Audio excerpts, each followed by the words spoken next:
That's right. We're on live. We're gonna get this thing done one way or another. What's up to y'all?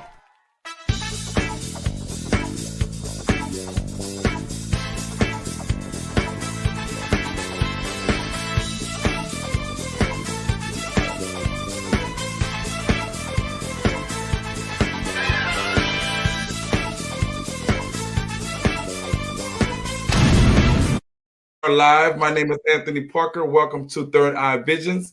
And today's guest is a lady by the name of Susan Day. She is an author. She wrote a book entitled Pain Has No Boundaries, Poetry Birthed from Abuse.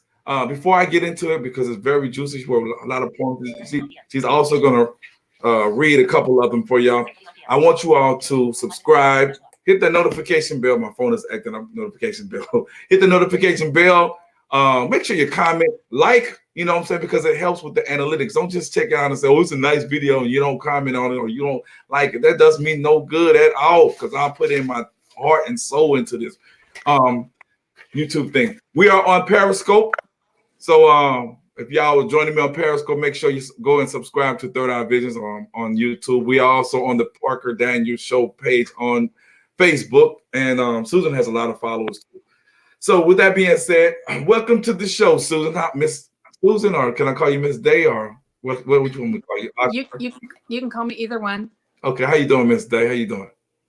I'm doing good. How are you? I'm doing fine. We finally got to get this thing together. Pain Has No Boundaries. Poetry Birthed from Abuse. It's the name of the book, right? Yes. Bunch of poems that you've written, and any stories, anything, or just basically poem based? It is all poetry. Oh, it's all poetry. Okay, I love poetry. We were talking about the little excerpt that you had on the back of the book. If you can read it for my audience, and also describe the book to my totally blind viewers, I would definitely appreciate it. Okay, Pain Has No Boundaries is a book of poetry on the subject of childhood sexual abuse. I wrote it while I was in therapy when I was in my 20s. The dedication on the book says that this book is dedicated to all those beautiful angels that have already gone to heaven because of domestic violence and sexual abuse. Okay. Susan Day is a survivor of childhood sexual abuse, as well as rape, spousal abuse, and severe emotional abuse. Her first suicidal attempt was at the age of 12. Susan is now speaking out against abuse and bringing awareness. Her goal for this book is to help the abused everywhere release their pain, leaving more room for happiness to grow. She is changing her life so it can be an example to all those who suffer. Okay, good. I'm gonna help you do that too, because I'm a broadcaster and talk about it as much as I can.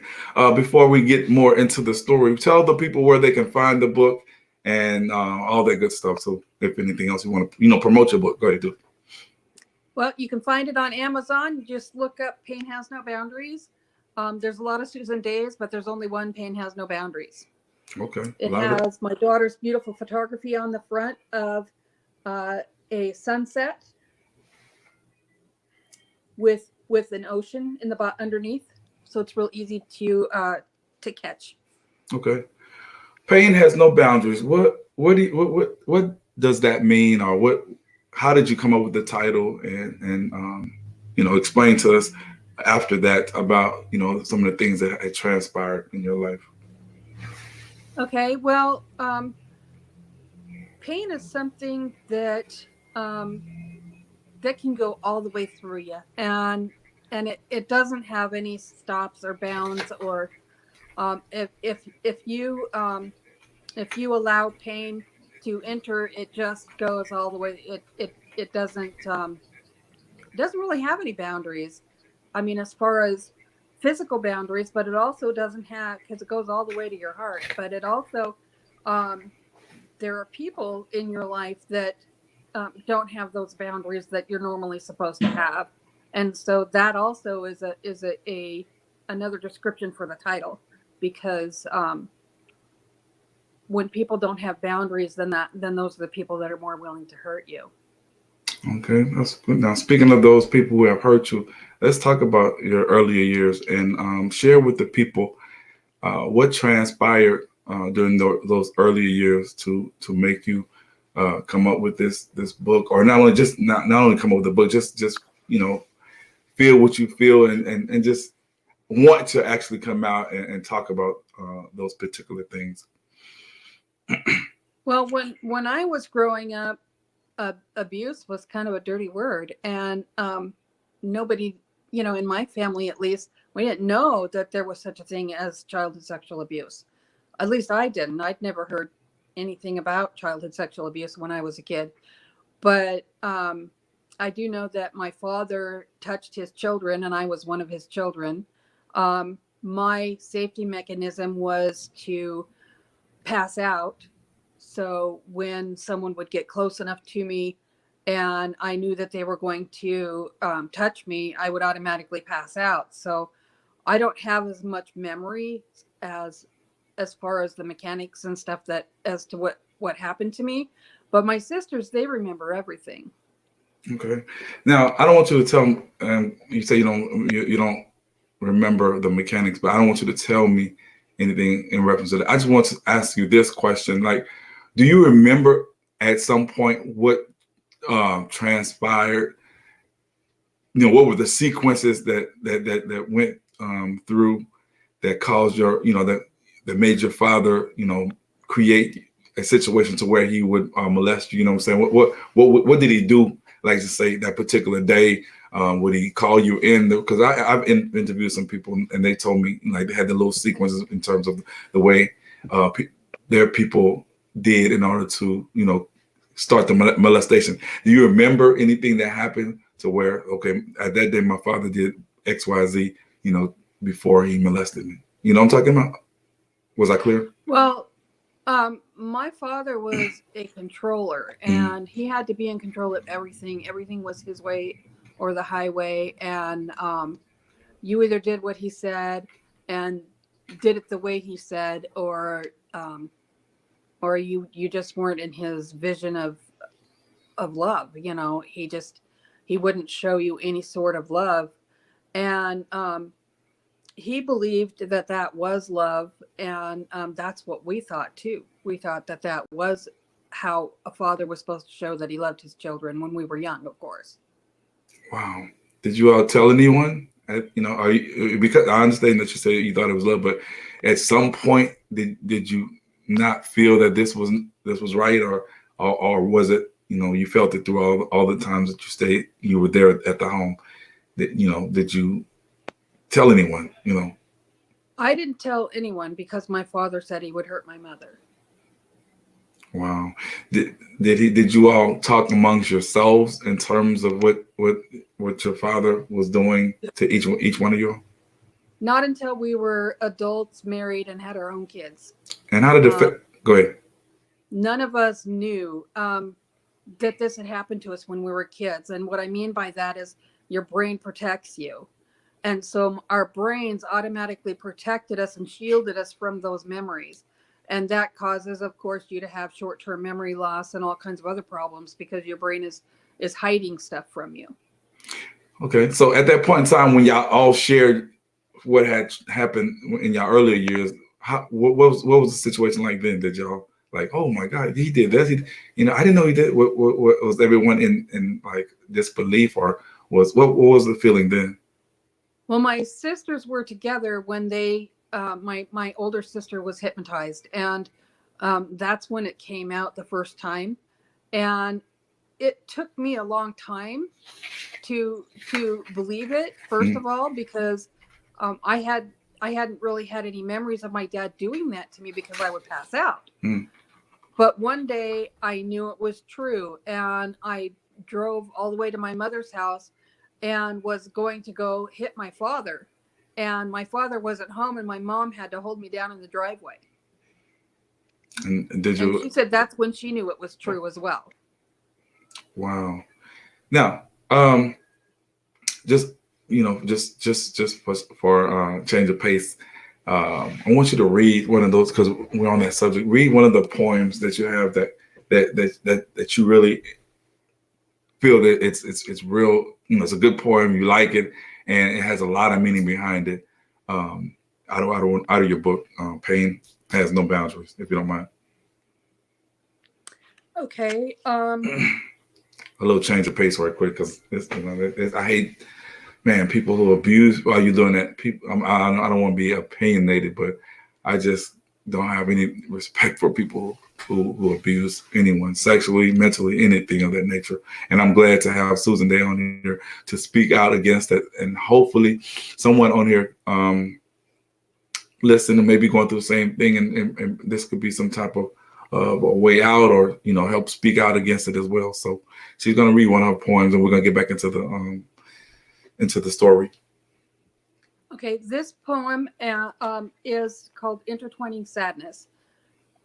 Sadness is a bound surrounding my soul, making me round, digging a hole. Sadness grows like a madness, searching to find my core. Oh, that intertwining sadness, always wanting more. Intertwining sadness, filling every crack. Sadness leads to madness, mad, sad, pain, oh, smack. How do I rid my soul of pain so great, never reaching my goal? Intertwining sadness is a never-ending mate. So I like that. That's great. How is the reception for the book been? I'm not selling a lot of books yet, but this is a very specific book geared toward specific people, and not everyone on the planet wants to know. Okay, well, hopefully this will generate a great deal of a stir up about the book and what have you. Not only we were talking off camera. Not only did you receive abuse from at your earlier age, but throughout your life as a grown up, there was some abuse that had gone on as well. Do you want to talk about that too? Well, first of all, the first time I was actually physically raped, I was 12. And he hit me in the head with a rock because I screamed, because I had passed out. And then I heard someone screaming. And when I opened my eyes, it was me. And then he hit me in the head with a rock. And I don't know if you remember, any of you remember the cartoons when you were a kid, when someone would get hit in the head with a rock in a cartoon and their whole body would stiffen up. That's what my body did. It stiffened up and I blacked out. When I woke up, his eyes were big as saucers, and I could tell by the look on his face he thought he'd killed me. Did you know this predator? Yes, he was one of my neighbor's adult son who had a wife and children of his own, who lived in another state, that was there visiting his relatives. Wow. Now I have a question. What and you can answer it if you want. Train of thought. We're live, y'all, talking to Susan Day. She wrote a book entitled, a book of poems, which is entitled "Pain Has No Boundaries: Poems Birthed from Abuse." And I had a question that I was going to ask, and I lost my train of thought. But definitely, man. What else do you want to share with us as we take a trip throughout your life and learn about you personally as a human being and an author? Well, I've been asked a lot of times, why do I even talk about this? Because it's negative. It's not a great thing. It's not like coming on here and making people laugh. And the reason is because I want to help everyone. I know what it's like to be stuck in your pain. And that's what this book is for. It's to trigger people who've been abused, who are stuck in their pain, and they can read through some of the poetry. And then my daughter's beautiful photography is in there that allows people to just like zone out into the picture and allow that pain to move through them and to get rid of it. Okay. This wasn't one of the questions, but what other ways can, if people are going through certain things like abuse and what have you, what other things that you know of or you can suggest that can assist them in coming out of the situation in their, that they're in? Because some people may say, well, go and tell somebody or blah, blah, blah. What other ways that you suggest? Because I think that what you're doing is a very, very good thing in terms of writing down your thoughts and put them into poetry form and whatnot, because everybody loves to read. But what other ways do you feel that would help out people who are going through that? Well, one really important thing is to talk about it. And if that means like going to a therapist, because there's talk therapy, there's also other kinds of therapy that that the therapist can recommend for you based on whatever it is that you're going through at that time. But talking about it is really important and getting it out of your system, writing about it, writing down how you feel, but not just writing down about the abuse and how you feel, but also work on changing how you feel.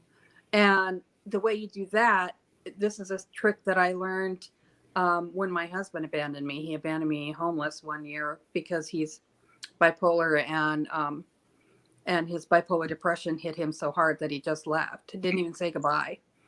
And I just woke up one morning and he was gone. And so during a 33-year marriage, that tends to knock you over. And what got me through that and what I learned is this. Every day, write down your statements of I am. I am happy should be your first one. I am strong. I am worthy. When I wrote down I am worthy the first time, I cried. I mean, I cried every day for days when I first started doing this.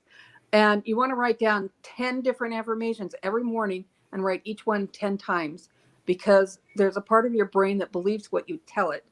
And so you've been brainwashing yourself all this time saying that I'm not worthy because I've been abused. If this person feels this way about me, there must be something wrong. And so now you have to reverse that by retraining your brain and re-brainwashing yourself. I believe that definitely makes a lot of sense because, like you said, the brainwashing, when people tell you certain things over a period of time, but then you have to recondition yourself to think otherwise. So that definitely, I understand that wholeheartedly. What's next for you, Susan?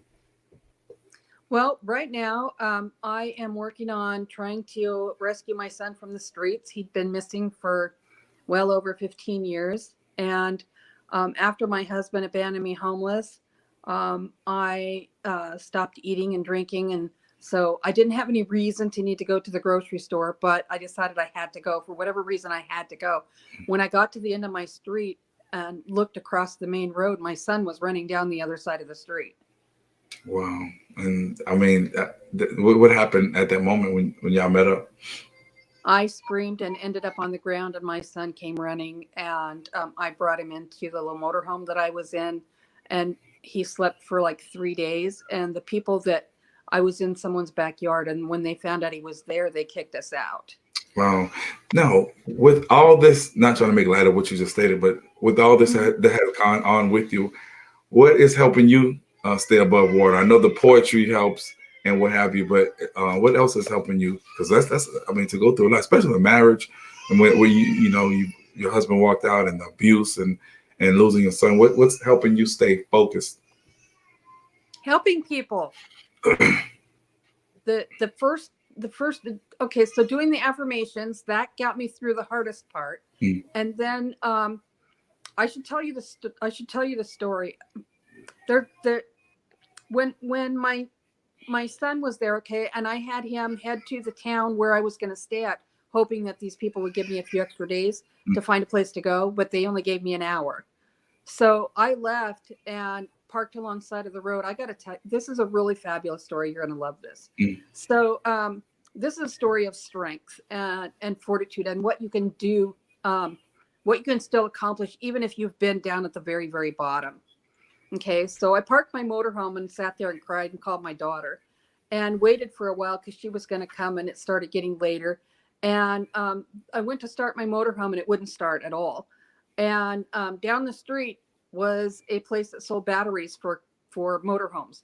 So I walked down there and bought 2 great big batteries, and they wouldn't carry them. I had to carry them all the way to the motorhome and exchange them, and then carry the old ones back and hook everything up. And only I did it wrong. And when I turned on the motor, it sparked. So I stopped. And a man stopped to help me. And he said, okay, now start the motorhome and keep turning it over. So I did. And it blew up one of my brand new batteries. Wow.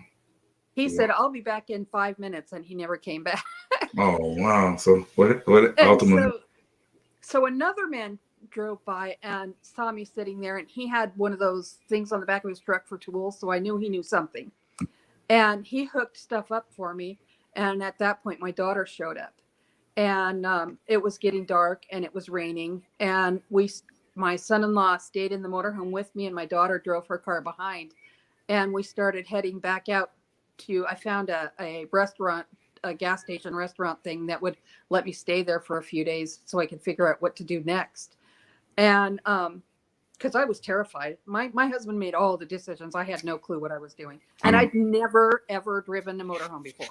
Okay. In fact, I've driven very little in my life. Wow. And so here I was in this great big motorhome going down the middle of a city street in Portland, Oregon. And lo and behold, everything worked except the windshield wipers. Wow. So I mean, how did you make it? You know, considering the fact that it was rain. Every block or two, we would stop, and my son-in-law would hop out of the motorhome and run around front with the biggest towel I could find, and wipe off the windshield, and run back into the motorhome, and off we'd go again, and another couple of blocks. It took hours. Wow. Hours to go like 20 miles. It took hours. Wow. And so we parked it there, and that was when I moved into the abandoned house that was on my mother's property. And I ended up sleeping on the floor with no blankets, no bedding, no pillow, nothing. And it was full of rats and mice. Jeez. Wow. It was terrifying.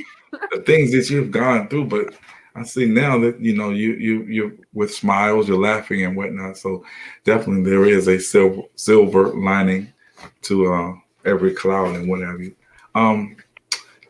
Do you have any other last moments? Any last things you want to say to the audience before we depart? Because I definitely want them to go check out this book. Pain Has No Boundaries. Poems, birthed from abuse. Anyone who's going through that particular situation and whatnot, that definitely could help you out, help you get through whatever you're going through. So, with that being said, do you have any last moments, any positive vibes that you can leave them with? Yeah, this is something that I tell people that help people on Facebook. It's one of my little speeches that I give. And this glass of water, okay, so you've got a glass of water. This water inside this glass represents your happiness. Okay, so if you were just to set this down and leave it there and not attend it at all, it would eventually evaporate. When it gets to the bottom and starts drying out, that's when people try to hurt themselves. They jump off bridges, they shoot themselves, and they're depressed and have a really hard time in life. And so there's other things that happen with your happiness level, and that is, the regular stresses of life, the little car accidents. Like I had a little car accident just the other day, and that takes out more of your water glass, like someone taking a drink, right? So it just different things keep taking out of your glass every day. And then there's things that'll knock your glass completely over, like the death of a family member. So my question to you, and what you need to figure out, is what fills your glass back up? Are you filling your glass back up every day? Because every day stuff is coming out of that glass of happiness. And if you're not filling it up all the time and doing something every day to make yourself happy, then your glass is going to continue to get down to the bottom and dry out. And so that's what's keeping me up and happy, because I try to find something every day to do that brings me happiness and joy at least once a day. That's a great analogy. Gosh, man, I wish you the best of luck. I wish you success with everything that you're doing, because, I mean, this is only the tip of the iceberg in terms of what we had talked about. I don't want to share too much of your business, but definitely I appreciate you coming on and sharing your story of abuse, sharing the book that you have out, and I definitely encourage everyone to go on Amazon. Give them the information again where they can find the book once more. All you do is type in "Pain Has No Boundaries" in Amazon, and you'll find it. It'll pop right up. Okay, well, definitely check that out. And for my audience, I'm going to end this, and I want to thank you all for staying, subscribing. If y'all have, hit the notification bell, comment, like, share, tag, whatever. Because we're on Facebook and we're also on Periscope. I appreciate everything. Thanks for joining Third Eye Visions. And again, Miss Day, thanks. You can come back anytime you want to talk or have some motivational things that you want to say. You are definitely welcome. Thank you. It's been an honor to be here. I appreciate you coming on. So wish you the best of luck and stay strong as always. And all of you stay strong as well, because I know you can do it. All right. Thank y'all. Y'all be cool. I'm out.